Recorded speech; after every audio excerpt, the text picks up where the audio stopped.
রোজা নামাজ হজ যাকাতে কয়জনকে ফাঁকি দিয়েছো মেলা।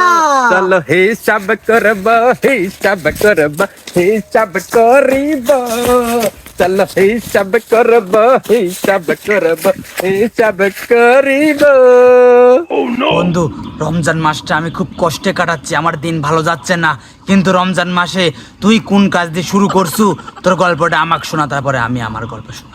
সর্বপ্রথম রোজাদারের পেটে মারছি লাত্তি মারি ইফতারের বাজারে আগুন জ্বালাই দিছি, কাঁচা বাজারে আগুন জ্বালাই দিছি। বেগুনের বাজার 80 টাকা কেজি, এখন আবার ভেন্ডির বাজার বাড়াইছি 120 টাকা কেজি। সবই এই আমার কেরামতি। আর কি করছু ক শুনি। আরে চার দোকানে পর্দার আড়ালে বসে থেকে মানুষজন যায় যে চা বিড়ি পান সিগারেট খাচ্ছে, কিটা খাওয়াচ্ছে? এ লোভ কিটা ধরাইছে? আমি। আর কি করছু, আর কি করছু? মাজার ব্যথা, সর্দি কাশি, উঠলে বসতে পারে না, বসলে উঠতে পারে না। এই সমস্যাজনিত কারণে হাজার হাজার মানুষকে রোজা থেকে বহিষ্কার করে রাখছি। এই কেরামতি কার? এই কেরামতি আমার। আবার শোন, ভাই ভাই দাঙ্গা হাঙ্গা লাগাই দিছি। আবার শোন, স্বামী স্ত্রীর মধ্যে ঝরগা লাগাই দিছি। ফরজ গোসল নিয়ে ঝামেলা বাঁধাই দিছি, রোজা থেকে বহিষ্কার করাইছি। ফরজ গোসলে স্বামী করবে না, আমি নিষেধ দিয়ে দিছি। এই গোসল করা যাবে না এখন। এর মধ্যে আজান দিয়ে দিছে, রোজা হয় নাই তাদের। আর কি শুনবো? তুই তো কিছুই করছো না।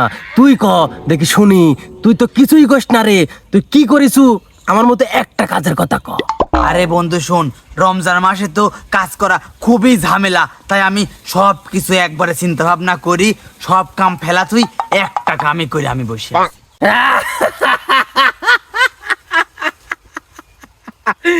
একটা কাম করিছু মাত্র? রোজা আজ কতগুলি রোজা চলে যাচ্ছে, একটা কাজ করি বসে রইছু। শোন, তোর ব্যবস্থা আমি করতেছি। আমি এই রোজার মাসে হাজার হাজার কাজ করে বসে রয়েছি, সবাই হাজার হাজার কাজ করে বসে রয়েছে, আর তুই মাত্র একটা কাজ করেছু। ওস্তাদে কয়া আমি অল্প সময়ের মধ্যে শয়তানের খাতায় থেকে তোর নামটা কাটি দেওয়ার ব্যবস্থা করতেছি। দাঁড়া। খাতায় থেকে আমার নাম কাটিয়ে দিবি? এই কটা কাম করি আমার থেকে উপর দিয়ে ঠিক আছে। আমি যে একটা কাম করছি, একটা কামে গোটা বাংলাদেশে আগুন ধরে গেছে। আরে সেটা না হয় বুঝলাম, তুই বাংলাদেশে আগুন ধরালি কিভাবে? ওই কি রে, মধু মধু, রসমালাই রসমালাই। আরে এটা তো বাংলাদেশের সবার মুখে মুখে এই কথাটা শুনি, তুই এই কথা কই পাইলি?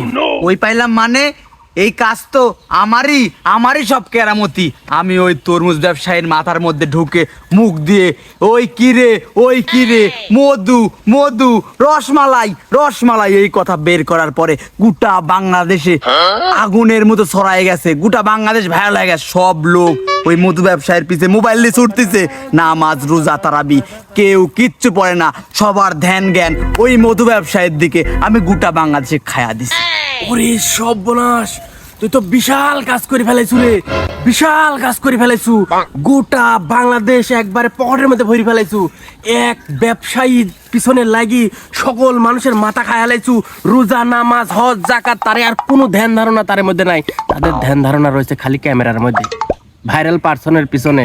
যাই হোক শোন, আমি যেটা কইছি, এই তোক যদি শয়তানের খাতায় থেকে কেউ যদি নাম কাটিয়ে দিতে লাগে, প্রয়োজনে আমি শয়তানের সমন্বয়ক হিসেবে কাজ করব। বাংলাদেশে আবার যুদ্ধ করব, কিন্তু তোক শয়তানের ডিপার্টমেন্টের হেড বানায় আমি ছাড়বো। রমজান মাসে কি করেছে হিসাব করব সবাই। রমজান মাসে কি করেছে হিসাব করবে সবাই। এই রমজান মাসে ভাইরাল করেছি তরমুজ ব্যবসায়ী। ওরে রমজান মাসে ভাইরাল করেছি তরমুজ ব্যবসায়ী। ওরে পরের টার্গেট আরেকটা হবে ভাইরাল আমাদের। পার করিব রোজা আমরা এইভাবে রে, ডিগ্রি লিব শয়তানের রমজান মাসেতে। 22টা मारो मुझे मारो, खत्म, bye bye, tata, good bye, गया।